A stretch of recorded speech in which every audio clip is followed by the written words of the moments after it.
Bonjour à tous, c'est Séverine, bienvenue sur le Happy Aspie Talk. Je suis de retour après 16 jours sans réseaux sociaux et c'est un petit peu le sujet de mon podcast du jour.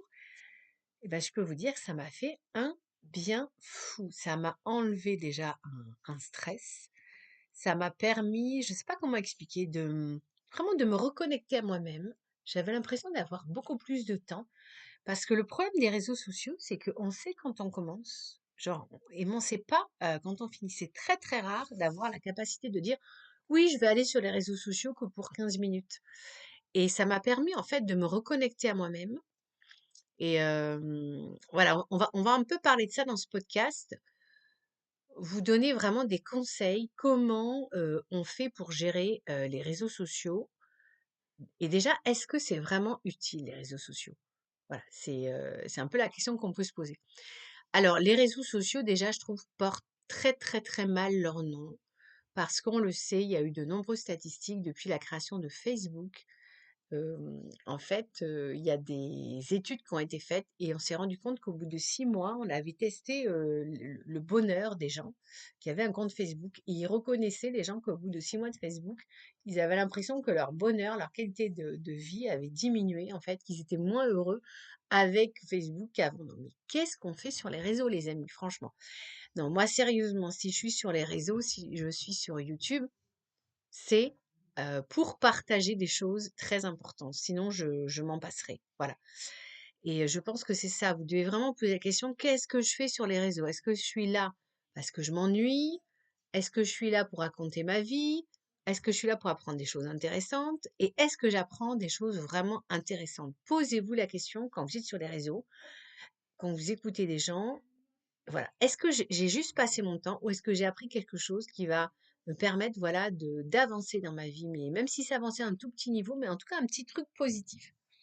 Donc moi, vraiment le fait de faire 16 jours sans réseaux sociaux, alors c'était vraiment super, mais c'est vrai qu'au début, j'avais une sensation bizarre. Je me dis, t'es en train de manquer un truc. Et notamment par rapport à l'actualité, je me disais, ah oui, mais là, j'aurais fait un commentaire machin, j'aurais dit un truc, j'ai envie de réagir face à ça. Et en fait, c'est vrai qu'au début, je me disais: «Ah mais non». OK, donc ça me titillait un peu. Puis après, je me suis dit: «Mais non, mais justement, ce qui se passe dans le monde, ce qui se passe en France, c'est des choses qu'on contrôle pas et on n'est pas, nous, en tant que simples citoyens, voilà, on n'a pas de pouvoir politique, donc finalement, on n'a pas une obligation de réagir». Et je trouve que le problème des réseaux sociaux, c'est que ça nous met dans cette position de la réaction. Or, on a besoin de réagir, mais parfois on a aussi besoin tout simplement de prendre du recul et de réfléchir. Et je trouve que c'est un peu le problème des réseaux sociaux, c'est qu'on est trop dans la réactivité.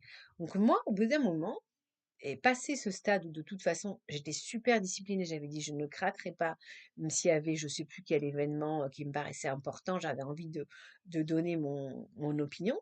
En fait, passé ce moment-là, où j'avais cette envie, eh bien, j'ai retrouvé une qualité de vie, ce qui fait que les 16 jours, j'ai l'impression d'être partie 2 mois, en fait. En fait, le fait de supprimer les réseaux sociaux pendant 16 jours, ça m'a ouvert un espace-temps absolument incroyable. Et vraiment, moi, je vous invite tous à faire régulièrement des pauses. Alors, vous n'êtes pas obligé de faire 16 jours, mais vraiment, je pense que se faire régulièrement des pauses pendant une semaine sans réseaux sociaux, voilà. Et surtout, n'ayez pas peur de manquer quoi que ce soit, vous ne manquerez rien du tout. Voilà, le monde continuera à tourner, le monde médiatique continuera à tourner sans nous, il se portera pas, plus mal. Donc voilà, donc déjà, ça m'a ouvert un espace-temps incroyable.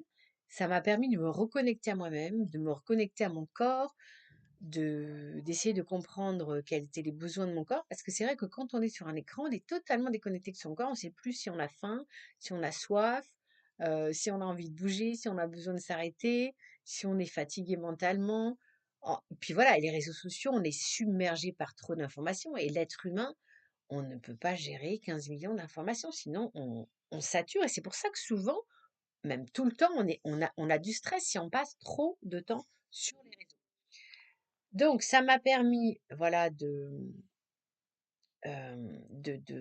vraiment avoir plus de temps, voilà, pour, donc ça m'a permis, voilà, ce que je voulais dire, d'être plus connectée à mes besoins. Ça m'a permis de retrouver énormément de temps et du coup, j'étais beaucoup plus attentive, à mes enfants et c'est intéressant parce que moi, je pensais que j'étais déjà une mère très attentive, mais je me suis rendu compte que j'avais une qualité d'attention finalement, sans les réseaux qui était encore meilleure et ça m'a permis d'affiner mes stratégies éducatives car, moi j'ai 2 enfants TDAH et c'est vraiment compliqué. Ils ont un TDAH et un trouble d'opposition avec provocation et du coup j'arrivais beaucoup plus à affiner mes stratégies éducatives parce que j'avais mon cerveau, j'avais un espace au niveau du cerveau qui était, beaucoup plus libre.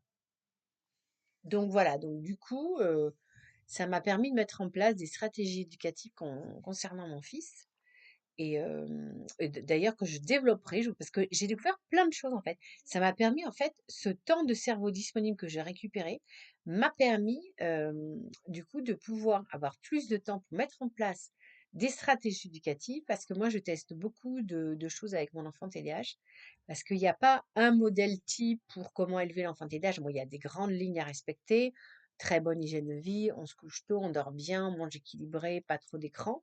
Mais après, il faut affiner ça à chaque enfant, parce que chaque enfant TDAH, en fait, est différent.